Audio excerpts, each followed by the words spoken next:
ప్రతి ఒక్కరం కూడా దేవుడు మాట్లాడేటటువంటి మాట కోసం ఎదురు చూస్తూ ఆయన వాక్యం ద్వారా మనమందరం కూడా సంతృప్తిపరచబడి హెచ్చరించబడి మన యొక్క జీవితంలో ఆయన చేసేటటువంటి ప్రతి కార్యాన్ని బట్టి ప్రార్థనలో ఉన్నటువంటి వారమై ఉన్నటువంటి మనము ఆయన యొక్క సందేశం కోసం ఎదురు చూద్దాం. దయచేసి చిన్న ప్రార్థన చేసుకొని మన వాక్య సందేశానికి వెళ్దాం. నాతో పాటు ప్రార్థనలో ఏకీభవించవలసిందిగా మనవి చేస్తూ ఉన్నాను. మహాపరిశుద్ధుడు సర్వశక్తివంతుడైన దేవా, మీకు వందనములు స్తోత్రములయ్యా.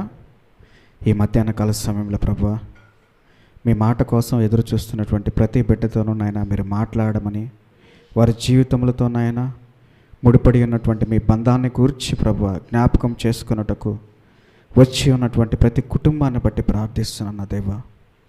మీరు సహాయం దయచేయమని, మీ సందేశం ద్వారా నాయన వారి యొక్క భవిష్యత్తు మారుతుందని, నా దేవా వారి కుటుంబాలు సమాధానపరచబడతాయని, సంతోష వస్త్రంతో నింపబడతారని నా దేవా మేము ఆశిస్తున్నామయ్యా.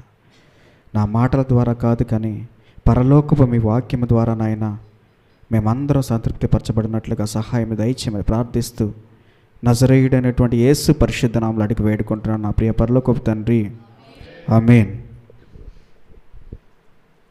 మరి వచ్చినటువంటి ప్రతి ఒక్కరికి కూడా నా హృదయపూర్వక వందనాలు తెలియజేస్తున్నాను. మనం వాక్య సందేశానికి వెళ్దాము. మరి వాక్య సందేశానికి వెళ్ళే ముందుగా చిన్న విషయాన్ని నేను జ్ఞాపకం చేసుకుంటూ ఉన్నాను. చాలా సంవత్సరాల క్రితం ఒకరోజు నేను హాస్పిటల్లో డ్యూటీ చేస్తున్నాను. నాకు ఫోన్ కాల్ వచ్చింది. ఫోన్ కాల్లో మా సిస్టర్ మాట్లాడుతూ ఉన్నారు.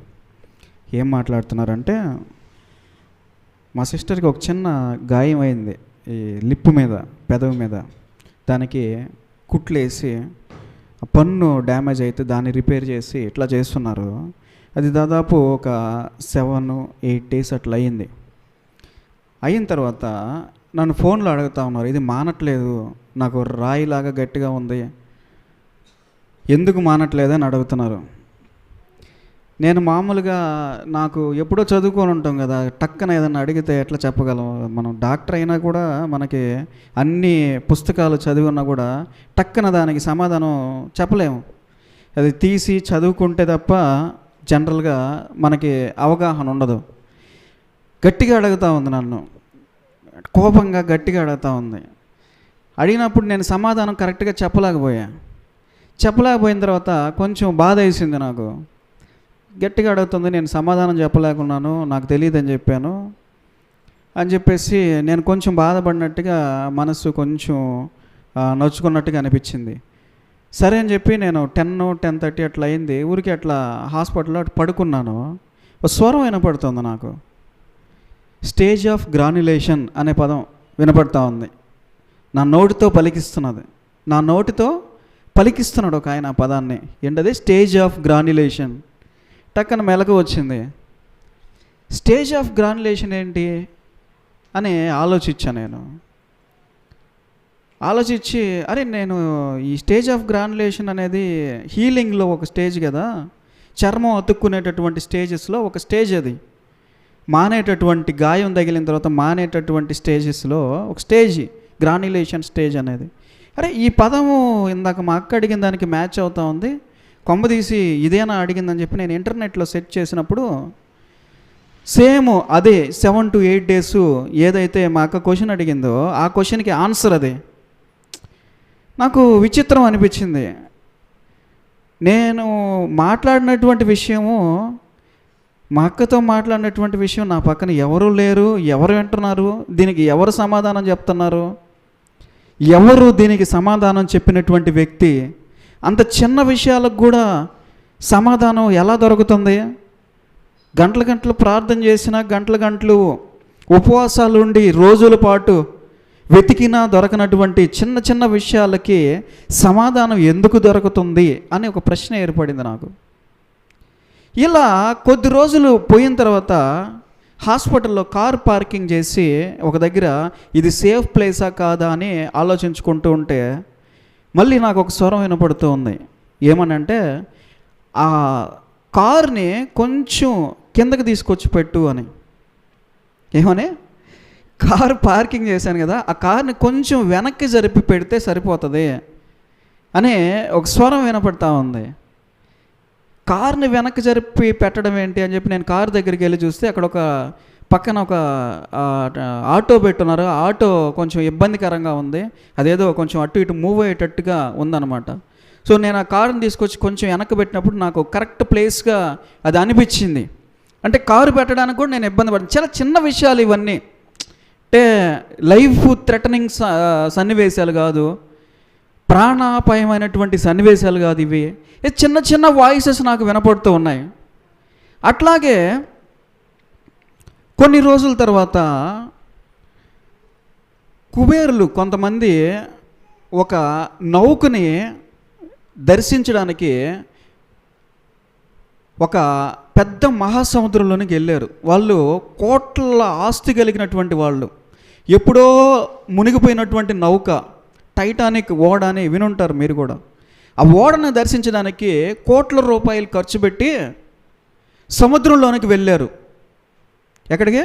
సముద్రంలో లోపల చాలా వేల మీటర్ల లోతులో అది ఇరుక్కుపోయిన ఓడది. దాన్ని తీలేక గవర్నమెంట్ దేశాలు కూడా వదిలేశాయి. దేన్నే? ఆ టైటానిక్ ఓడ. దాని మీద సినిమాలు కూడా తీశారు కొంతమంది. ఆ సినిమాలు కూడా మంచి మంచి హిట్ అయ్యి మంచి డబ్బులు సంపాదించుకున్నారు. ఈ ఓడని దర్శించడానికి ఒక సంస్థ కొన్ని యంత్రాలను తయారు చేసింది, సముద్రంలోనికి వెళ్ళేటటువంటి యంత్రాలని. మామూలుగా అయితే సముద్రం లోతులోకి వెళ్ళాలంటే ప్రెషర్ ఎక్కువ ఉంటుంది, అక్కడ పగిలిపోతాయి. చిన్న చిన్న యంత్రాలు పోలేవు అక్కడికి, మన స్టీమర్స్ కానీ ఇవి ఇట్లాంటివి వెళ్ళలేవు.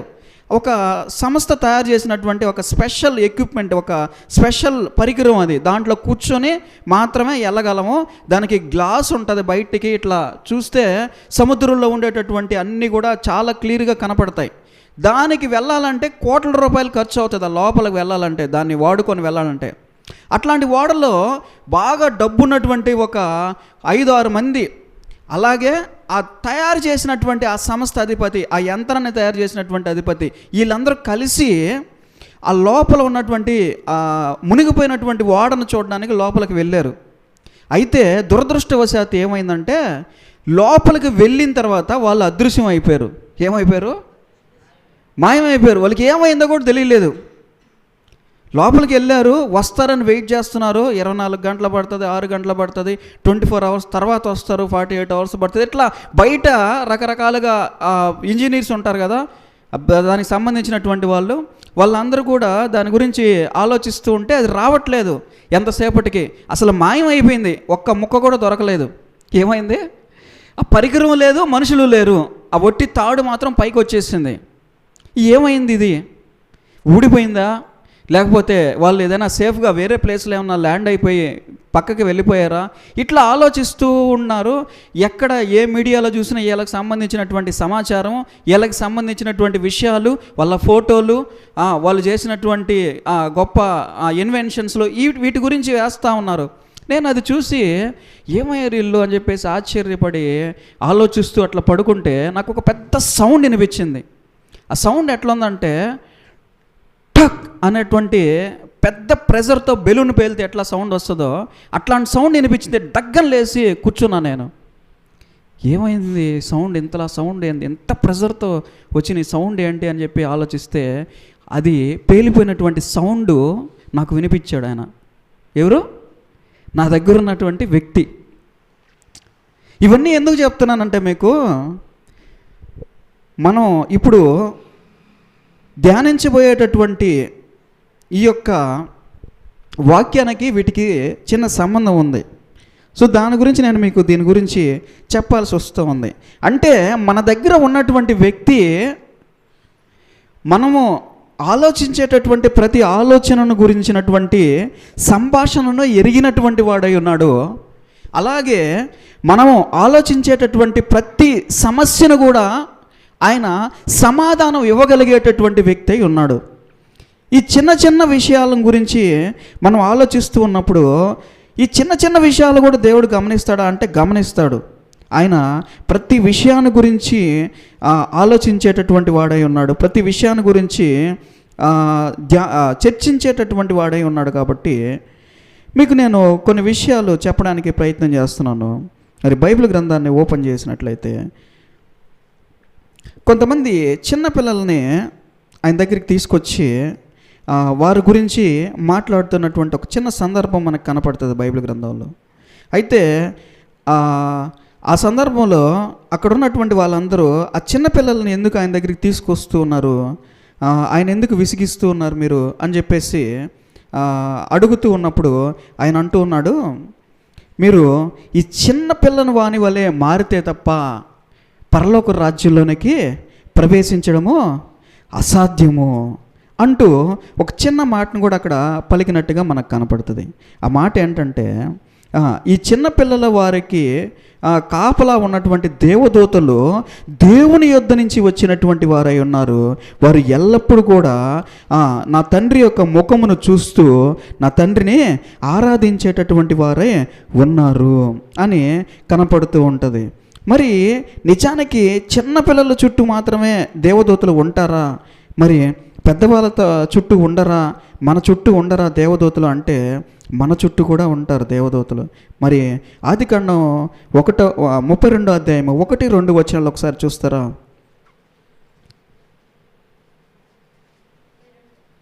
32వ అధ్యాయము 1-2 వచనాలు. యాకోబు తన త్రోవన వెళ్ళుచుండగా దేవదూతలు అతనిని ఎదుర్కొనిరి. యాకోబు వారిని చూచి ఇది దేవుని సేన అని చెప్పి ఆ చోటుకి మహనయీము అని పేరు పెట్టాను. చాలండి. చూడండి, మనుషులకి దేవదూతలు కనపడతారా? ఇదొక పెద్ద ప్రశ్న. కనపడతారా? మనుషులకి దేవదూతలు కనపడతారా అంటే కనపడినట్టుగా బైబిల్ గ్రంథంలో రాసి పెట్టబడి ఉంది. ఎలా రాసి పెట్టబడి ఉంది? బైబిల్ గ్రంథంలో మనుషుల కంటికి దేవదూతలు కనబడతారు, మనుషులు దేవదూతలను చూడొచ్చు. చూడండి, ఇక్కడ యాకోబు చాలా స్పష్టంగా దేవదూతల సేన ఇది. చూడండి, ఎంతమంది దేవదూతలను చూశాడో యాకోబు. ఎంతమందిని చూశారో? ఒకరినిద్దరిని చూశాడా? వందల మందిని చూశాడా? వేల మందిని చూశారా? కోట్ల సంఖ్యలో చూశాడనేది తెలియదు, కానీ సేన అనేటటువంటి పదానికి మాత్రము ఎక్కువ సంఖ్య అని అర్థం. ఏమని అర్థం? ఎక్కువ సంఖ్య అని అర్థం. సేన అనేటటువంటి పదానికి ఏమర్థం? ఎక్కువ సంఖ్యలో దేవదూతలనే యాకోబు చూసినట్టుగా రాసి పెట్టబడి ఉంటుంది. మరి ఈ దేవదూతలు ఎందుకు, అసలు దేనికోసం వీళ్ళందరూ సృష్టించబడ్డారు అంటే దేవుని యొక్క పరిచారకులుగా. దేనికోసం? హెబ్రీయులకు రాసిన పత్రిక 1వ అధ్యాయం లాస్ట్ వచ్చిన ఒకసారి కనుక చూసినట్లయితే దేవదూతల యొక్క పని ఏంటి, ఎందుకు వీరి యొక్క సృష్టి అనేటటువంటి విషయాన్ని మనకి చాలా స్పష్టంగా రాయబడి ఉన్నది బైబిల్ గ్రంథంలో. ఒకసారి చూస్తారండి, 13-14 వచనాలు చూస్తారా? 1వ అధ్యాయం హెబ్రీయులకు రాసిన పత్రిక. నేను 13-14 చదవమ్మా. అయితే నేను నీ శత్రువులను నీ పాదములకు పాదపీఠముగా చేయి వరకు నా పొడి పార్శ్వమున కూర్చుండుము అని దూతలలో ఎవరిని గూర్చి అయినా ఎప్పుడైనాను చెప్పినా వీరందరూ రక్షణయను స్వాస్థ్యమును పొందబోవు వారికి పరిచారము చేయుటకై పంపబడిన సేవకులైనటువంటి ఆత్మలు కాదా? దేనికోసం తయారు చేయబడ్డారు దేవదూతలు అంటే రక్షించబడినటువంటి వాళ్ళ కోసం. ఎవరి దగ్గర ఉంటారు వీళ్ళు అంటే రక్షింపబడినటువంటి మనుష్యుల కోసం. ఎవరి కోసం అంట? రక్షించబడినటువంటి మనుషుల కోసం తయారు చేయబడినటువంటి పరిచారకులైనటువంటి ఆత్మలు కారా? దేనికోసం తయారు చేయబడ్డారు వీళ్ళు? మనందరి కోసం. ఎవరైతే రక్షించబడి ప్రభు అయినటువంటి యేసుక్రీస్తు వారి రక్తము ద్వారా కడగబడి ప్రభు అయినటువంటి యేసుక్రీస్తు వారి యొక్క త్యాగాన్ని గూర్చి అంగీకరించి దేవుని యొక్క ఆత్మలో దీనులైనటువంటి వారు ఎవరైతే ఉంటారో వారందరి కోసం ఈ యొక్క దేవదూతలు అనేటటువంటి వాళ్ళు ఏర్పాటు చేయబడ్డారు. ఎంతమంది ఉంటారో తెలీదు. ఎంతమంది ఉంటారు? ఇక్కడ ఎంతమంది ఉన్నారమ్మా? 30 మంది ఉన్నారా? ఒక 30 మంది ఉంటే 30 మందికి ఒక్కొక్కరిని వేసుకున్నా కూడా మొత్తం సంఖ్య ఎంత అయిపోయింది? 30 + 30 60 మంది అయిపోయారు ఇక్కడ. ఎంతమంది అయిపోయారు ఇక్కడ? ఈ మందిరంలో 30 మంది మనం ఉంటే దాదాపు ఖచ్చితంగా 30 మంది దేవదూతలు ఉన్నారు. కనీసం 30 మంది దేవదూతలు ఈ మందిరంలో, ఈ ఆరాధన జరిగేటటువంటి ఈ మందిరంలో రక్షించబడినటువంటి మన కోసం ఏర్పాటు చేయబడి ఉన్నారు. అయితే కొంతమంది నిజంగా రక్షింపబడలేదేమో, కొంతమంది మార్పు చెందలేదేమో, కొంతమంది బాప్టిజం తీసుకున్నారేమో, కానీ వాళ్ళలో దేవుని యొక్క ఆత్మ లేదేమో అనుకుంటే ఇంకొక ఖచ్చితమైనటువంటి ప్రశ్న సమాధానం ఏంటంటే, ఇక్కడ ఎంతమంది పిల్లలు ఉన్నారు? ఎంతమంది పిల్లలు ఉన్నారు ఇక్కడ? ఒక 3 4 5 మంది ఉన్నారనుకోండి.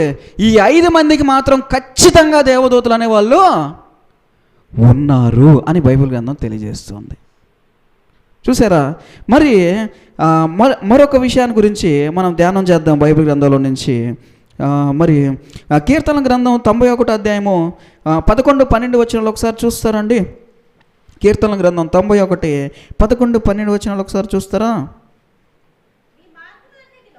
నీ మార్గములన్నిటిలో నిన్ను కాపాడుటకు ఆయన నిన్ను గూర్చి తన దూతలకు ఆజ్ఞాపించును.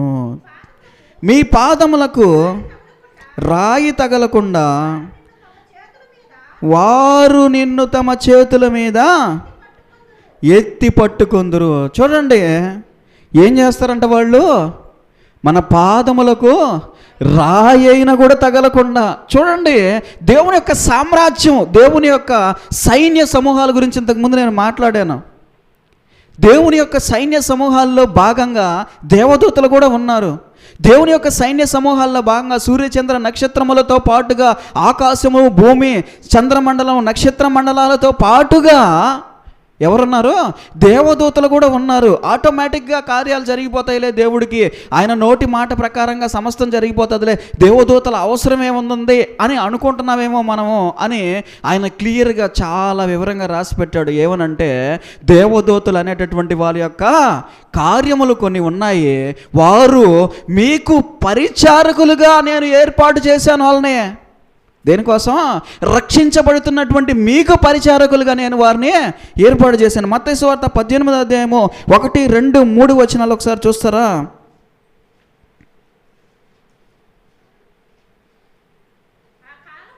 ఆ కాలమున శిష్యులు యేసునద్దకు వచ్చి, పరలోక రాజ్యములో ఎవడు గొప్పవాడని అడుగగా, ఆయన ఒక చిన్న బిడ్డను తన యొద్దకు పిలిచి వారి మధ్యన నిలవబెట్టి ఇట్లనెను, మీరు మార్పు నొంది బిడ్డల వంటి వారైతేనే గాని పరలోక రాజ్యంలో ప్రవేశింపురని మీతో నిశ్చయముగా చెప్పుచున్నాను.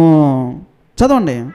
కాగా బిడ్డవలే తన్ను తాను తగ్గించుకుని వాడెవడో వాడే పరలోక రాజ్యంలో గొప్పవాడు. ఇదొకటి ఈ సందర్భం ఒకటి. అట్లాగే ఈ 8వ వచనంలో సేమ్ అదే మ్యాటర్ రాయబడి ఉంటుంది. ఇప్పుడు మనం కీర్తన గ్రంథంలో చదివాం కదా, నీ చెయ్యి అయినను నీ పాదమైన నిన్ను అభ్యంతరపరచబడిన ఎడలా.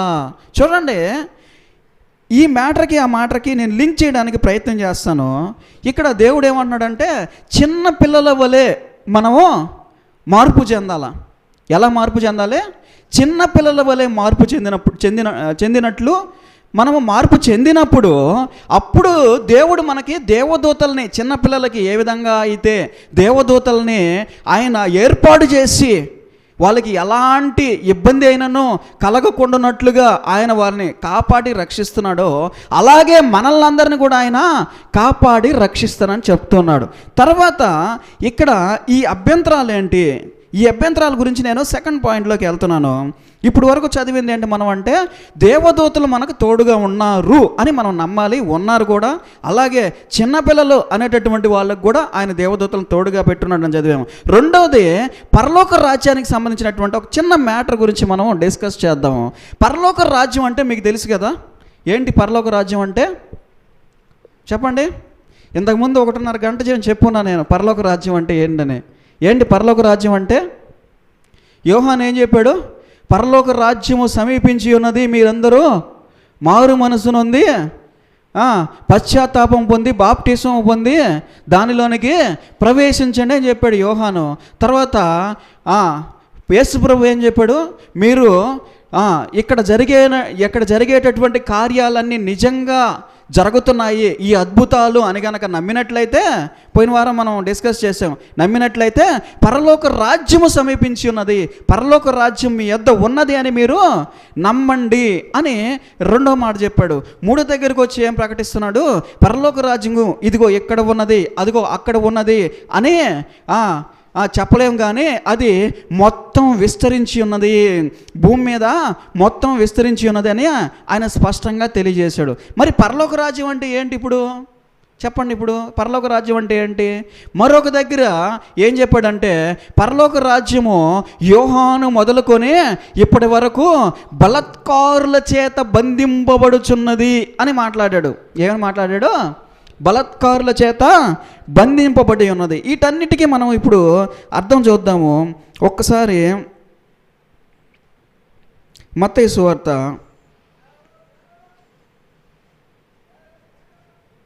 8వ అధ్యాయము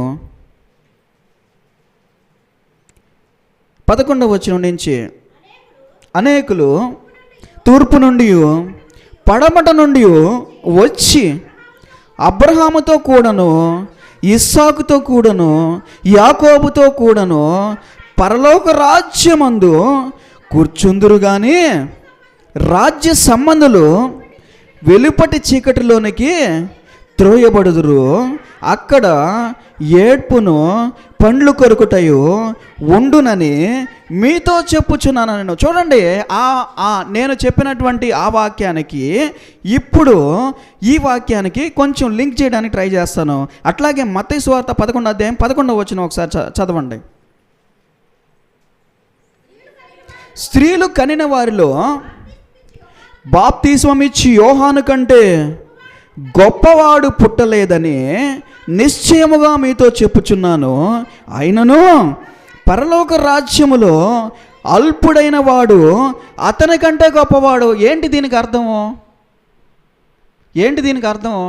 ఏమంటున్నాడు యేసుప్రభు? స్త్రీలు కనినటువంటి వారిలో యోహాను కంటే గొప్పవాడు పుట్టలేదని నిశ్చయముగా మీతో చెప్పుచున్నాను. First sentence. దాంట్లోనే రెండవ సెంటెన్స్ ఏంటంటే, అయినను పరలోక రాజ్యములో అల్పుడైన వాడు అతని కంటే గొప్పవాడు. చూడండి, దీన్ని విడదీసి చెప్పడానికి ప్రయత్నం చేసి మళ్ళీ నేను ఫస్ట్ టాపిక్లోకి వెళ్తాను. ఏం రాయబడింది ఇక్కడ? స్త్రీలు కనినటువంటి వారిలో యోహాను కంటే గొప్పవాడు లేడంట. అయితే ఈ యోహాన్ని పరలోక రాజ్యంలో ఉన్నటువంటి వారితో కనుక పోల్చుకుంటే, పరలోక రాజ్యంలో అల్పుడు అంటే చాలా తక్కువ స్థాయిలో ఉండేటటువంటి వాడు. మీకు బాగా చెప్పాలంటే, ఈ ఊర్లో బాగా డబ్బున్నటువంటి వారిని తీసుకున్నాం అనుకోండి, లేదంటే ఇండియాలో డబ్బు ఉన్నటువంటి వారిని తీసుకున్నాం అనుకోండి. ఇండియాలో బాగా డబ్బు ఉన్నటువంటి వాళ్ళు ఎవరు? ఫర్ ఎగ్జాంపుల్ ఒక రిలయన్స్ అంబానీలో లేకపోతే ఇంకొకరు తీసుకున్నాం అనుకోండి. అసలే డబ్బు లేనటువంటి వాళ్ళు ఎవరు ఉంటారు? ఆ రోడ్ల మీద భిక్షాటన చేసేటటువంటి వారిని తీసుకున్నాం అనుకోండి. ఒకవేళ ఈ ఇండియా పరలోక రాజ్యం కనుక అనుకుంటే, మీకు నేను డబ్బు అనేది ఊరికే ఎగ్జాంపుల్గా చెప్తున్నా, డబ్బుని మీరు మనసులో పెట్టుకొని ఆలోచించొద్దు. ఈ చిన్న స్థాయిలో ఎవరైతే ఉన్నారో ఆ చిన్న స్థాయిలో ఉండేటటువంటి వ్యక్తిని గురించి పోలుస్తూ మాట్లాడుతున్నాడు. అంటే పరలోక రాజ్యంలో గొప్పవాడు, మధ్యస్థాయి వాడు, అల్పువాడు అనేటటువంటి భేదములు ఉన్నాయి. అర్థమైందా మీకు? ఏమర్థమైంది? పరలోక రాజ్యంలో అందరూ ఒకే స్థాయిలో ఉండరు. గొప్పవాడు, మధ్యస్థాయి వాడు, అల్పుడు. పరలోక రాజ్యం అంటే ఏంటి? దేవుని యొక్క ప్రజల రాజ్యము. ఆయన నమ్ముకొని రక్షించబడి మార్పు చెందబడి ఆయన యొక్క సింహాసనము ఎదుట నిలబడడానికి అర్హులైనటువంటి వారి యొక్క గుంపు, సమూహం. ఇది పరలోక రాజ్యం అంటే. ఈ పరలోక రాజ్యంలో అల్పుడైనటువంటి వాడు అంటే చాలా తక్కువ స్థాయిలో ఆయన భక్తిలో ఉన్నటువంటి వాడు అనుకోండి. అయితే ఈ అల్పుడైనటువంటి వాడు టికెట్ తీసుకున్నాడు. దేనికి టికెట్ తీసుకున్నాడు? పరలోక రాజ్యంలో పేరు నమోదు చేయించుకున్నాడు. పేరు నమోదు చేసుకున్నటువంటి వీడిని యోహానుతో పోల్చి ఏమంటున్నాడంటే, యోహాను కంటే వాడే గొప్పవాడు. ఇప్పుడు ఏం అర్థమవుతుంది మనకి పరలోక రాజ్యం అంటే? పరలోక రాజ్యం అంటే ఇదేదో కొంచెం డిఫరెంట్గా ఉన్నాయి. ఆ యొక్క దానికి సంబంధించినటువంటి విషయాలు, దానికి సంబంధించినటువంటి రూల్స్ రెగ్యులేషన్స్ ఏదో కొంచెం మార్పులు డిఫరెంట్గా ఉన్నాయని అర్థమవుతుంది కదా. పరలోక రాజ్యంలో ఉండేటటువంటి అల్పుడు యోహాను కంటే గొప్పవాడు అంటే వాడు ఏ స్థాయిలో భక్తి చేసి ఉండాలో చూడండి. అర్థమైందా మీకు? పరలోక రాజ్యంలో ఉండేటటువంటి అల్పుడు యోహాను కంటే గొప్పవాడు అంటే యోహాను అసలు మొదటి నుంచి పెళ్లి కాకుండా దేవుని కోసం అర్పించబడి మిడతలు తింటూ దేవుని యొక్క రాజ్య సువార్తను చనిపోయే వరకు హతసాక్షిగా మరణించినటువంటి వ్యక్తి ఎవరో? యోహాను కంటే వాడే గొప్పవాడు. చూడండి, దేవుని యొక్క ఆ యొక్క క్యాడర్, ఆ యొక్క గొప్పవాడు, తక్కువవాడు, మధ్యస్థాయి వాడు అనేటటువంటి ఈ క్యాడరు భూలోకంలో అయితే ఒక రకంగా ఉంది, కానీ ఈ పరలోక రాజ్యంలోనికి వెళ్ళే కొద్దీ రివర్స్ అయిపోయింది. అంటే ఏంటంటే, ఎవడైతే చిన్నపిల్లల వలె, చూడండి, యోహాన్ని చిన్నపిల్లాన్ని తీసుకొచ్చి అక్కడ పెట్టారనుకోండి, ఎవడు గొప్పవాడు అంటే ఎవడు గొప్పవాడు? చూడండి ఎంత విచిత్రంగా ఉందో చూడండి ఆయన రాజ్యానికి సంబంధించినటువంటి విషయాలు. అర్థమవుతుందా మీకు? ఆయన మాట్లాడేటటువంటి ప్రతి మాట కూడా ఎలా ఉందంటే చాలా సూటిగా, ఆలోచింపదగినటువంటిదిగా, ఈ ప్రపంచంలో ఉండేటటువంటి వాళ్ళు అంత జ్ఞానము కలిగి ఆయన యొక్క మాటలను వివరించేటటువంటి వాళ్ళు ఎవరూ లేరు అన్నట్టుగా చాలా వివరంగా ఉంది. యోహాను గురించి అక్కడ డిస్కషన్ జరుగుతూ ఉంది. ప్రభు అయినటువంటి యేసుక్రీస్తు వారు యోహాను గురించి మాట్లాడుతూ ఈ మాటలు అంటూ ఉన్నారు. మళ్ళీ దాని తర్వాత వచ్చిన చదవండి, దాన్ని కూడా ఎక్స్ప్లెయిన్ చేయడానికి ప్రయత్నం చేస్తాం. బాప్తిస్మం ఇచ్చు యోహాను దినములు మొదలుకొని ఇప్పటి వరకు పరలోక రాజ్యము బలత్కారముగా పట్టబడుతున్నది, బలత్కారులు దానిని ఆక్రమించుకొనుచున్నారు. ఏంటి ఈ పదం? ఏంటి? ఎందుకు ఈ వచనాన్ని పలుకుతూ ఉన్నాడు ఆయన? ఏ విధంగా బలత్కారం చేయబడుతూ ఉంది పరలోక రాజ్యం? ఏ విధంగా బలత్కారులు తీసుకుంటున్నారు పరలోక రాజ్యాన్ని? ఏ విధంగా బలత్కారముగా ఈ యొక్క రాజ్యము ఆక్రమించబడుతూ ఉంది? యోహాను దినములు మొదలుకొని, మళ్ళీ అంతకుముందు కాదు, ఎప్పుడు కాదు, యోహానికి ముందు కాదు, యోహాను దినములు మొదలుకొని ఇప్పటి వరకు పరలోక రాజ్యం బలత్కారముగా పట్టబడుచున్నది, బలత్కారులు దానిని ఆక్రమించుకొనుచున్నారు. ఇది కొంతమంది ఏమని చెప్తూ ఉంటారంటే, పరలోక రాజ్యాన్ని సాతాన్లు, దురాత్మ శక్తులు వచ్చి ఆక్రమించుకొనుచున్నాయి అని చెప్తూ ఉంటారు. ఆయన పరలోక ప్రాంతం గురించి మాట్లాడట్లా. దేని గురించి మాట్లాడట్లేదు? ప్రదేశాన్ని గురించి, ప్రాంతం గురించి, ఇళ్ళు గురించి, పట్టణాల గురించి మాట్లాడట్లా ఆయన. అసలు ఆ ప్రాంతంలోకి దురాత్మలు పోయే అవకాశమే లేదు. అర్థమైందా మీకు? సైతాన్లు కానీ దురాత్మలు కానీ పరలోకంలోకి వెళ్ళి ఆ స్థలాలను ఆక్రమించుకోవడం, లేదంటే అక్కడ ఉన్నటువంటి ఆ సామ్రాజ్యాన్ని ఆక్రమించుకోవడం అనేటటువంటి ఆ పదమే అసలు లేదు. అది బైబిల్లో ఎక్కడ కూడా అసలు అది ఊహకు కూడా అందనటువంటి విషయం. ఎందుకంటే దేవుని యొక్క వెలుగును చూసే అవి పారిపోతాయి. దేవుని వెలుగు ఎంతవరకు అయితే విస్తరించి ఉంటుందో అంతవరకు కూడా వాటికి స్థానం లేదు. అవి బయటికి త్రోయబడ్డాయి, చీకటిలోనికి త్రోయబడ్డవి అవి. అర్థమవుతుందా? ఇది పరలోకానికి సంబంధించిన విషయం అసలు కాదు, పరలోక రాజ్యానికి సంబంధించినటువంటి విషయం. ఆ వచనంలోనే పరలోక రాజ్యం అనేటటువంటి పదాన్ని వాడాడు. మరి ఈ పరలోక రాజ్యంలో ఎవరు చేర్చబడుతున్నారు, ఎవరు దీనిని ఆక్రమించుకుంటున్నారు అంటే వెంటనే వెనకాల ముందు చదివినటువంటి వచనం మత్తయి సువార్త 8వ అధ్యాయం 11వ వచనంలో చదివారు కదా మీరు, దాని గురించి ఇక్కడ వివరిస్తూ ఉన్నాడు. చదవండి మళ్ళీ ఇంకొకసారి. అనేకులు తూర్పు నుండి పడమట నుండి వచ్చి అబ్రహాముతో కూడాను, ఇస్సాకుతో కూడాను, యాకోబుతో కూడాను పరలోకమందు కూర్చుందురు. కానీ చూడండి, అబ్రహాము, ఇస్సాకు, యాకోబు వీళ్ళందరూ ఎవరు ఇల్లు చెప్పండి? అబ్రహాము, ఇస్సాకు, యాకోబు దేవుడు ప్రవక్తలు వీళ్ళు. వీళ్ళ క్రమంలోనే వాళ్ళు మా బంధువులు అంట వస్తారంట. ఏమంట వస్తారో? వాళ్ళు మా ముత్తాతలు, వాళ్ళ వంశం మాదే. అర్థమైందా? మాది లేవి వంశము, మా ముత్తాత పలానా అహరోను, మా తాత పలానా అబ్రహాము, వాళ్ళ వంశంలో పుట్టాం మేము. ఈ రాజ్యం మాది, ఈ చర్చీలు మాయి, ఈ సమాజ మందిరాలు మాయి, ఇది మా పూర్వం కట్టించబడినటువంటి మా వాళ్ళు కట్టించారు, ఇది ఈ ప్రాంతం మాది అంటూ బాప్టిస్మములు తీసుకొని, అర్థమైందా మీకు? బాప్టిజం తీసుకొని యాజకత్వం మాది, కుర్చీ మాది. అర్థమైందా మీకు? కుర్చీ మాది. ఎవరిదో కుర్చీ? Roman Catholics. విన్నారా ఈ పదాలు మీరు? ఎలా వస్తుంది కుర్చీ వాళ్ళకి? ఎలా వస్తుంది? రోమన్ క్యాథలిక్స్లో ఉన్నటువంటి వాళ్ళ క్యాడర్స్ ఉంటాయి, పోపులు. విన్నారా ఈ పేర్లు? పోప్ అంటే ఎవరైనా ప్రధాన యాజకుడు. ఆయన మాట ఎవరు వింటారు ఆ దేశంలో అంటే ప్రధానమంత్రి వినాలి ఆయన మాట.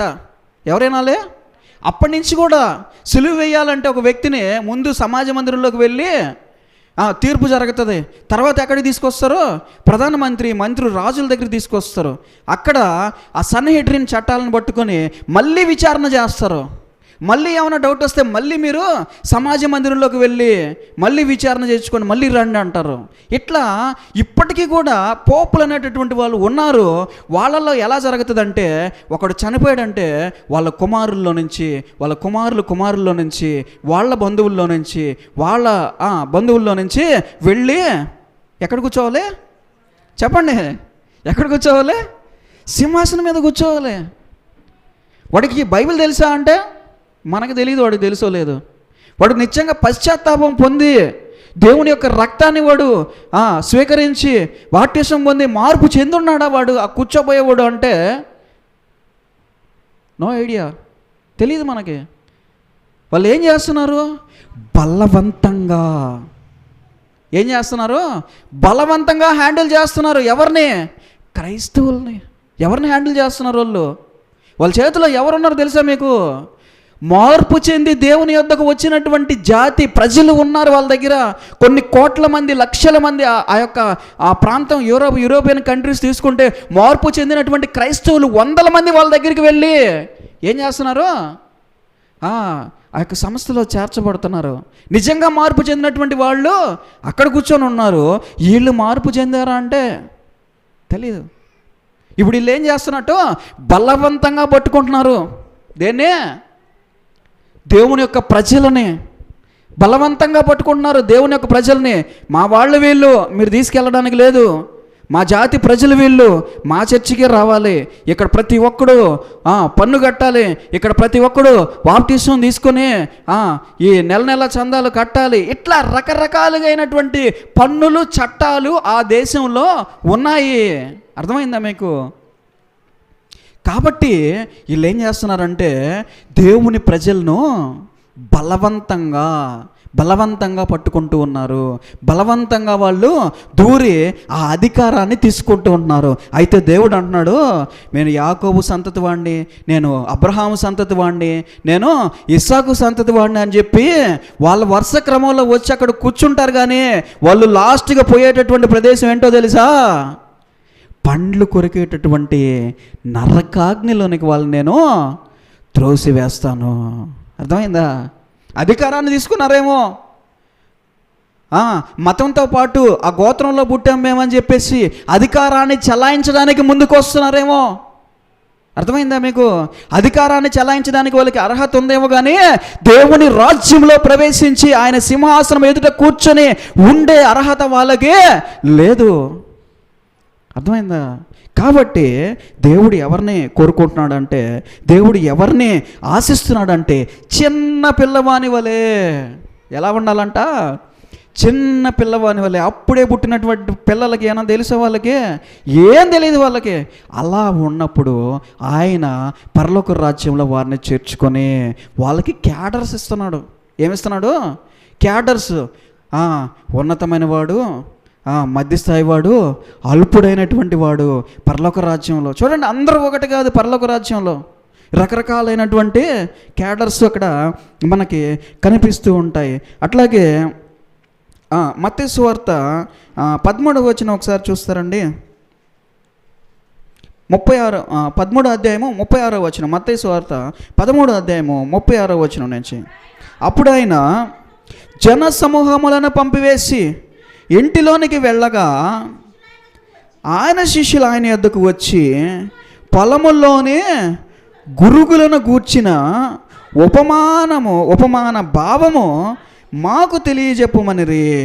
అందుకు ఆయన ఇట్లా, మంచి విత్తనము విత్తువాడు మనిషి కుమారుడు. పొలము, లోకము, మంచి విత్తనములు, రాజ్య సంబంధులు, గురుగులు, దుష్టుని సంబంధులు. వాటిని విత్తిన శత్రువు అపవాది. చూడండి ఇక్కడ కోత, యుగ సమాప్తి. ఇక్కడ పరలోక రాజ్యానికి సంబంధించినటువంటి ఒక ఉపమానాన్ని గురించి వివరిస్తూ ఉన్నాడు. ఏమని వివరిస్తున్నాడు? ఒక పొలం ఉంది, పొలంలో విత్తనాలు విత్తారు. అయితే ఒకడొచ్చి దాంట్లో ఏం చేశాడంట? గురుగుల్ని చల్లేసి వెళ్ళిపోయాడు. ఇప్పుడు రెండు పెరుగుతూ ఉన్నాయి. ఎక్కడ? పొలం అంటే ఏంటంట? లోకం అంట. లోకంలో ఏమేమి పెరుగుతున్నాయి? గోధుమలు పెరుగుతున్నాయి, గురుగులు పెరుగుతున్నాయి. అయితే అక్కడ పరిచారకులు వచ్చి, అయ్యా ఈ విధంగా మన పొలంలో గోధుమలతో పాటు గురుగులు కూడా పెరుగుతున్నాయి, నేను వెళ్ళి గురుగుల్ని పీకేసి గోధుమలను మాత్రమే ఉంచమంటావా? చూడండి, గురుగుల్ని పీకేసి గోధుమలను మాత్రమే ఉంచుకునేటటువంటి శక్తి ఉంది. ఎవరికి ఉంది? దేవదూతలు. చాలా క్లియర్గా రాశారు అక్కడ. ఎవరంట వాళ్ళు? పరిచారకులైనటువంటి దేవదూతలు.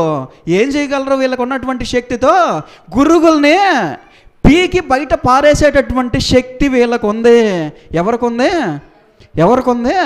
దేవదూతలకు ఉంది. ఈ దేవదూతలు ఎక్కడున్నారని చదువుకున్నాం ఇప్పుడు దాకా మనము. రక్షించబడినటువంటి పరిశుద్ధులతో పాటు ఈ దేవదూతలు ఉన్నారు. చూడండి, మన దగ్గర ఉన్నటువంటి దేవదూతలు జస్ట్ మనం చేసేటటువంటి ప్రార్థన ఎత్తుకెళ్ళి దేవుడికి ఇవ్వడం, దేవుడి దగ్గర నుంచి ఏదైనా సంభాషణ ఉంటే మనకు చెప్పడం మాత్రమే చేస్తారు అనుకుంటే పొరపాటు. వాళ్ళకి ఏ శక్తి ఉందే? మన శత్రువులనే ఎదిరించేటటువంటి శక్తి, మన శత్రువుల్ని నాశనం చేసేటటువంటి శక్తి, మన శత్రువులతో పోరాడేటటువంటి శక్తి, మన శత్రువుల నుంచి మనల్ని రక్షించేటటువంటి శక్తి, మన శత్రువుల నుంచి మనల్ని తప్పించేటటువంటి శక్తి, మన శత్రువుల మీద మనం పోరాడేటప్పుడు మనకి విజయాన్ని అందించి మనతో పాటు ప్రోత్సహించేటటువంటి వాళ్ళగా ఉన్నారు వీళ్ళందరూ. ఎవరు వీళ్ళు? దేవదూతలు. చూడండి ఎలా ఉంది దేవుని యొక్క సామ్రాజ్యము, దేవుని యొక్క రాజ్యం అంటే అస్తవ్యస్తంగా లేదు ఇది. ఎలా లేదు ఇది? ఎట్లా పడితే అట్లా లేదు. మనమే పోరాడుతున్నాము, మనమే ప్రార్థన చేస్తున్నాం, మనమే బతికి బయటపడుతున్నాము, మనమే యాక్సిడెంట్ల నుంచి తప్పించుకుంటున్నాం, మనమే అపాయాల నుంచి తప్పించుకుంటున్నాము, మనమే తగువులు తంటాల నుంచి బయటపడుతున్నాము అని మనం అనుకుంటూ ఉంటామేమో. కానీ దేవుడు ఆల్రెడీ మనకి సపోర్టర్స్ని పెట్టాడు. ఏం పెట్టాడు? ఈ భయంకరమైనటువంటి ఈ విపత్తు నుంచి నేను ఎలా బయటపడాలి, ఈ భయంకరమైనటువంటి ఈ అపాయకరమైనటువంటి పరిస్థితి నుంచి నేను ఎలా బయటపడాలి అని దేవుడు నా ప్రార్థన వింటున్నాడా లేదా, దేవుడు నన్ను గమనిస్తున్నాడా లేదా, దేవుడు నన్ను హెచ్చరిస్తున్నాడా లేదా, ఇట్లా మనం రకరకాలైనటువంటి ఆలోచనలతో కృంగిపోతూ పడిపోతూ దీని నుంచి నేనే బయటపడాలి అని ఏ విధంగా అయితే మనము ఆలోచిస్తున్నామో అదంతా కూడా తప్పు. నీతో కూర్చొని ఆలోచించడానికి ఒక దేవదూత నీ దగ్గర ఉన్నాడు. నీ సమస్యలను నెత్తినేసుకొని దేవుని యొక్క సహాయాన్ని నీకు అందించడానికి ఒక దేవదూత నీతో పాటు నడుస్తూ ఉన్నాడు. నీ కుటుంబ సమస్యల్లో నుంచి నిన్ను బయటికి లాగడానికి, నువ్వు చేస్తున్నటువంటి వ్యాపారాల్లో నుంచి, నువ్వు చేస్తున్నటువంటి ఉద్యోగంలో నుంచి, నువ్వు చేస్తున్నటువంటి సమస్త విధములైనటువంటి కార్యముల్లో నుంచి నిన్ను సక్రమమైనటువంటి దారిలో నడిపించడానికి ఒక దేవదూత నీతో పాటు ఉండడానికి దేవుని యొద్ద నుంచి నిర్ణయించబడి ఉన్నాడు. నువ్వు చూడాలనుకుంటే చూడొచ్చు, మాట్లాడాలనుకుంటే మాట్లాడచ్చు, ప్రార్థనలో నువ్వు సంభాషించాలనుకుంటే ఆ దేవదూతతో చేయొచ్చు. హృదయ శుద్ధి గల వారు ధన్యులు వారు. అది ఉంటే, ఏది ఉంటే, హృదయ శుద్ధి కనుక ఉంటే కనిపిస్తారు. 2019 రాత్రి హాస్పిటల్లో 12 గంటలు బైబిల్ గ్రంథాన్ని, ఖురాన్ గ్రంథాన్ని ముందు నుంచి వెనక నుంచి ముందుకి చదివి పక్కన పెట్టి అలసిపోయి పేషెంట్ అటెండర్ బెడ్ మీద పడుకున్నా, పేషెంట్ బెడ్ ఖాళీగా ఉంది. ఎక్కడ పడుకున్నాను? పేషెంట్ అటెండర్ బెడ్ మీద పడుకొని ఉన్నాను, పేషెంట్ బెడ్ ఖాళీగా ఉంది. ఒక అబ్బాయి వచ్చాడు, ల్యాబ్ టెక్నీషియన్, మాట్లాడాడు. మాగన్నుగా నిద్ర వస్తూ ఉంది, కళ్ళు మూసుకొని ఉన్నా. కిందకి వెళ్తున్నానని చెప్పాడు. సమయం 12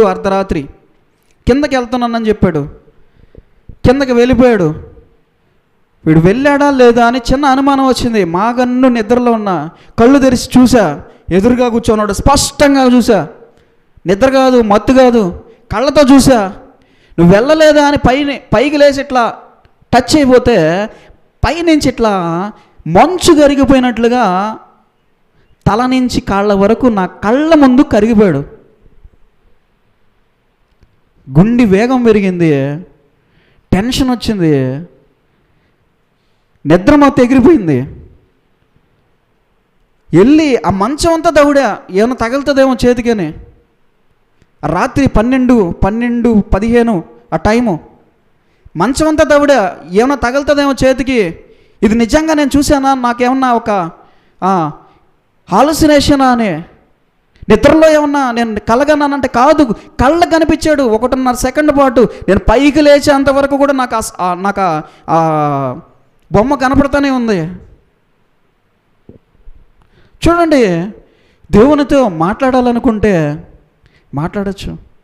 దేవుని యొక్క దేవదూతలతో సంభాషించాలనుకుంటే సంభాషించవచ్చు.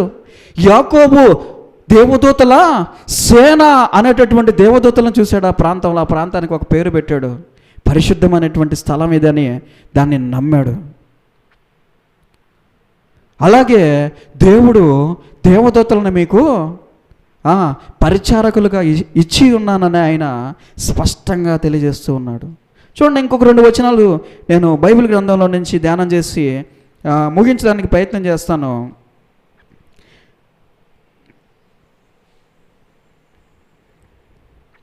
మత్తయి సువార్త 18వ అధ్యాయము 9వ వచనము 10వ వచనం ఒకసారి చూస్తారా? నీ కన్ను నిన్న అభ్యంతరపరిచిన ఎడల, ఇంకొక వచనం ముందుకు చదువుతారమ్మా, 8వ వచనం నుంచి. కాగా నీ చెయ్యైనను నీ పాదమైనను నిన్ను అభ్యంతరపరిచిన ఎడల దానిని నరికి నీ యొద్ద నుండి పారవేయము. 2 చేతులను 2 పాదములను కలిగి ఎక్కడ పడవేయుట కంటే, నిత్యాగ్నిలో పడవేయుట కంటే, కుంటివాడివి గాను అంగహీనుడువు గాను జీవములో ప్రవేశించుట నీకు మేలు. నీ కన్ను నిన్ను అభ్యంతరపరిచిన యెడల దాన్ని పెరికి నీ యొద్ద నుండి పారవేయము. 2 కన్నులు కలిగి అగ్నిగల నరకములో పడవేయుట కంటే, 1 కన్ను కలిగి జీవములో ప్రవేశించుట. చూడండి, ఇది ఎలా అర్థం చేసుకోవాలి, మనం ఎలా అర్థం చేసుకోవాలి దీన్ని? మన పాదము మనకు అభ్యంతరం కలుగజేస్తూ ఉంటే దాన్ని పెరికేసి, లేదా మన చెయ్యి మనల్ని అభ్యంతరపరుస్తూ ఉంటే దాన్ని పెరికేసి, లేదా మన కన్ను మనల్ని అభ్యంతరపరుస్తూ ఉంటే, కన్ను ఏ కన్నైనా కావచ్చు, కుడి కన్ను కావచ్చు, ఎడం కన్ను కావచ్చు, ఏదైనా రెండిట్లో, లేదా 2 కూడా కావచ్చు, అభ్యంతరపరుస్తూ ఉంటే వాటిని పెరికేసి జీవములోకి వెళితే ఏమన్నాడు? నీకు కొత్త కాలు, కొత్త చెయ్యి, కొత్త కళ్ళు ఇచ్చి ఇస్తానన్నాడా? అన్నాడా? ఇస్తాడంట. చెప్పాలి. మీరు పరలోక రాజ్యంలో పరలోకంలోనికి వచ్చినప్పుడు మీరు అక్కడ చెయ్యి బెరికేసుకున్నారు కదా, నేను ఇక్కడ నీకు 2 చేతులు ఇస్తానన్నాడా? మీరు అక్కడ కన్ను బెరికేశారు కదా, ఇక్కడ ఒక 2 చేతులు 2 కళ్ళు ఇస్తాను మీకు అన్నాడా? ఏమన్నాడు? పరలోకంలో ఇవి లేకుండా నువ్వు సంతోషంగా జీవించవచ్చు. అర్థమైందా? అది నిన్ను నిత్యాగ్నిలోనికి తీసుకువెళ్ళును. కాబట్టి దాన్ని వదిలేయి నువ్వు. ఎందుకంటే దాన్ని పట్టుకొని వేలాడుతూ ఉన్నావంటే అది నిన్ను సరాసరి ఎక్కడికి తీసుకెళ్తుందంట? నిత్యాగ్నిలోనికి తీసుకెళ్తుంది. ఏంటి అసలు ఈ కన్ను, ఈ చెయ్యి, ఈ పాదం ఏంటివి? ఎప్పుడైనా ఆలోచించారా? ఇంకొక విషయం కూడా చెప్తాను మీకు. ప్రభు అయినటువంటి యేసుక్రీస్తు వారు భూమి మీద ఉన్నప్పుడు సిలువ వేయబడ్డాడు కదా. సిలువ వేసేటప్పుడు ఆయనకి ఇక్కడ ఒక చిన్న హోల్ చేతిలో కాళ్ళల్లో వేశారు. ఆ వేసినప్పుడు ఏమైంది? ఆయనకి గాయమైంది. ఏం పడింది ఇక్కడ? రంధ్రం పడింది. పడిందా? రంధ్రం పడింది కదా. ఆయన చనిపోయాడు, తిరిగి లేచాడు, వచ్చాడు, తోమా దగ్గర నిలబడ్డాడు. నిలబడి ఇదిగో తోమా నా చెయ్యి చూడు అన్నాడు. ఏమన్నాడు? చెయ్యి చూడు అన్నాడు. ఇప్పుడు అక్కడ కండ మొలిసిపోయినిందా? బొక్క అట్లే ఉనిందా? రంధ్రం ఉనిందా? ఏమైంది? ఎందుకు వచ్చింది ఈ రంధ్రం? బ్రతికున్నప్పుడు పడిన రంధ్రం ఇది. చనిపోయిన తర్వాత రంధ్రం బూడిపోయిందా? చెప్పాలి మీరు. ఇప్పుడు దాన్ని ఎడక అన్వయించుకుంటే కన్ను బిగేసాం అనుకోండి, బతికున్నప్పుడు చచ్చిపోయిన తర్వాత తిరిగి లేచిన తర్వాత కన్ను ఉంటుందా? ఉంటుందా? ఎప్పుడన్నా ఆలోచించారా మీరు? యేసుప్రభుకి మరి ఈ చెయ్యి కండపోయింది కదా, లేచి వచ్చిన తర్వాత కండు ఉన్నిందా? మరి కన్ను పోతే మనకి కన్ను ఉంటుందా? ఉండదా? కొంతమంది యాక్సిడెంట్ అయి చచ్చిపోతూ ఉంటారు, చూసారా మీరు? ముక్కలై చచ్చిపోతూ ఉంటారు. వాళ్ళకి కాళ్ళు 2 చేతులు 2 తీసేస్తారు, ఐసీయూలో పెడతారు వాళ్ళని తీసుకెళ్ళి. మొండి ఒకటే ఉంటుంది. తర్వాత 10 రోజుల తర్వాత చచ్చిపోతారు. వాళ్ళు రేపు యేసుప్రభు వచ్చినప్పుడు లేస్తారు. 2 కాళ్ళు 2 చేతులు లేకుండా ఎట్లా నడుస్తారు వాళ్ళు? నడవగలరా? చెప్పాలి. ఇట్లాంటి ప్రసంగాలు ఉన్నాయి. అందుకే నేను మీకు ప్రశ్న వేసి మిమ్మల్ని అడిగి దీనికి సమాధానం చెప్పడానికి ప్రయత్నం చేద్దామని చెప్తున్నాను. ఇంకొంతమంది ఉంటారు, వాళ్ళు ఏంటంటే కళ్ళు 2 పోతాయి, బ్రెయిన్ డెడ్ అయిపోతుంది, కిడ్నీలు 2 పోతాయి, ఊపిరితిత్తులు పోతాయి. అప్పుడు కూడా వెంటిలేటర్ మీద ఉంటారు కొద్ది రోజులు. పోయిన తర్వాత కొద్ది రోజులు 1 నెల 1.5 నెల నుంచి చచ్చిపోతారు. ఆ చచ్చిపోయేటప్పుడు ఇవన్నీ లేవు వీళ్ళకి. మళ్ళీ తిరిగి లేచిన తర్వాత ఉంటాయా? ఉండవా? అది మరి వాళ్ళకి తీసేశారు కదా, ఎట్టొచ్చాయి? ఆలోచించారు ఎప్పుడైనా? దీనికి సమాధానం ఏంటంటే, చూసేది ఎవరు? యేసుప్రభుని చూసింది ఎవరు? మనుషులా దేవదూతలా? తిరిగి లేచి వచ్చిన తర్వాత తోమా ఎవరు? మనిషి కళ్ళతో చూస్తున్నాడు. ఎవరినే? దేవుణ్ణి చూస్తున్నాడు. దేవుళ్ళలో ఏ పార్ట్ కనపడుతుంది తోమాకి? దేవుళ్ళలో ఎన్ని పార్ట్లు ఉంటాయి? ఆత్మ ఉంటుంది, ఆయన శరీరంతో పాటు లేచి వచ్చాడు కదా, శరీరం ఉంటుంది. ఈయన కళ్ళకి ఏం కనపడుతుందంటే శరీరం కనపడుతుంది, దేవుని యొక్క ఆత్మ కనపడదు. ఎందుకంటే ఈయన ఆత్మస్వరూపం అంటే ఆయన ఆత్మ కనపడుతుంది, శరీరం కనపడుతుంది. శరీరానికి అనేటువంటి గాయాలని తోమా చూస్తున్నాడు కాబట్టి శరీరం కనపడుతుంది, కాబట్టి ఆ గాయం ఆయనకి ఆ రంధ్రం కనపడుతుంది. దేవునికి ఆత్మని కనుక చూసినట్లయితే సంపూర్ణమైనటువంటి వ్యక్తిగా ఉంటాడు. ఆమేన్, హల్లెలూయా. ఇక్కడ రాయబడినటువంటి విషయం ఏంటంటే, నీ చెయ్యి, నీ పాదము, నీ కళ్ళు అంటే ఎవరంటే వీళ్ళు మన చుట్టూ ఉన్నటువంటి వ్యక్తులు, వీళ్ళు మన ఇన్ఫ్లుయెన్సర్స్. వాళ్ళు ఎవరు? వీళ్ళు మన తల్లిదండ్రులు కావచ్చు, బంధుమిత్రులు కావచ్చు, భార్య కావచ్చు, అన్నదమ్ములు కావచ్చు, స్నేహితులు కావచ్చు, అధికారులు కావచ్చు, ఎవరైనా కావచ్చు. ఎవరైతే నీకు కన్నుగా, ఎవరైతే నీకు చెయ్యిగా, ఎవరైతే నీకు పాదంగా ఉన్నారో వీళ్ళు కనుక నిన్ను అభ్యంతరపరిచినట్లయితే ఏం చేస్తే, యేసుప్రభు దగ్గరకు పోవడము మంచిది కాదు, నువ్వు మాతోటి రా, నేను నిన్ను మంచి ప్రదేశానికి తీసుకెళ్తానని కనుక చెప్పి వాళ్ళు కనుక మనల్ని ఇబ్బంది పెడుతూ ఉన్నట్లయితే మనం పరిశుద్ధతనే కోల్పోయేటట్టు చేయడం కానీ, మన పరిశుద్ధతనే డ్యామేజ్ చేయడం కానీ, మన ఆరాధనను అభ్యంతరపరచడం కానీ, మన ఆరాధనను డిస్టర్బ్ చేయడం కానీ, మన యొక్క భక్తి కార్యక్రమాలను అడ్డుకోవడం కానీ కనుక చేసినట్లయితే మన దగ్గర ఎవరుంటారు? దేవదూతలు ఉంటారు. అలాగే మనము కూడా వారిని ఏం చేయాలంటే వదిలేయాలా? ఏం చేయాలా? వదిలేయాలి వాళ్ళని. నాకు ఈ కన్నొద్దు, ఈ కన్ను లేకుండానే నేను పరలోక రాజ్యంలోకి ప్రవేశించి పరలోక రాజ్యంలో నుంచి పరలోకానికి ఎక్కిపోవుదును. బాధగానే ఉంటుంది. కన్ను పోతే బాధగా ఉండదా? బాధ ఉంటుంది. తల్లికి కుమారుడు, కుమారుడికి తల్లి, మారనటువంటి కుమారుడు, మార్పు చెందనటువంటి తల్లిదండ్రులు. అనేక కథలు విన్నా నేను. తల్లిదండ్రులు మారిన వాళ్ళు కొంతమంది, కుమారుడు మాత్రమే మారి చర్చికి వెళ్ళేవాడు, వాడిని అభ్యంతరపరిచేటటువంటి తల్లిదండ్రులు. కుమార్తె మాత్రమే మారి చర్చికి వెళ్ళేటటువంటి వాళ్ళు, వాళ్ళని అభ్యంతరపరిచేటటువంటి భర్త, ఆమెను అభ్యంతరపరిచేటటువంటి తల్లిదండ్రులు, ఆమెను అభ్యంతరపరిచేటటువంటి అత్తమామలు, వీళ్ళందరూ ఆమెకి ఏమవుతారంటే కన్నులు, చేతులు, కాళ్ళు అవుతారు. అర్థమైందా? కాబట్టి వీళ్ళందరినీ నువ్వు వదిలేసి నీకై నువ్వైనా తప్పించుకోవడానికి ప్రయత్నం చేయి. ఏం చేయాలా? తప్పించుకోవడానికి ప్రయత్నం చేయి. ఈ లోకంలో పట్టబడగాకు. ఈ లోక శ్రమలలో, ఈ లోక బాధల్లో, ఈ లోక సాంగత్యంలో, ఈ లోకంలో ఉండేటటువంటి అపవిత్ర కార్యములలో నువ్వు పాలు పొందొద్దు. వాళ్ళు నిన్ను డిస్టర్బ్ చేస్తున్నప్పటికీ, వాళ్ళు నిన్ను లాగుతున్నప్పటికీ, నీ అవయవంలో ఒక అవయవంగా వాళ్ళు మారినప్పటికీ, ఒక దగ్గర అంటారు, నా మాంసము నా ఎముకల్లో ఒక ఎముక. కాబట్టి భార్య ఏమైంది ఆయనకి? ఆ శరీరంలో కలిసిపోయింది భార్య.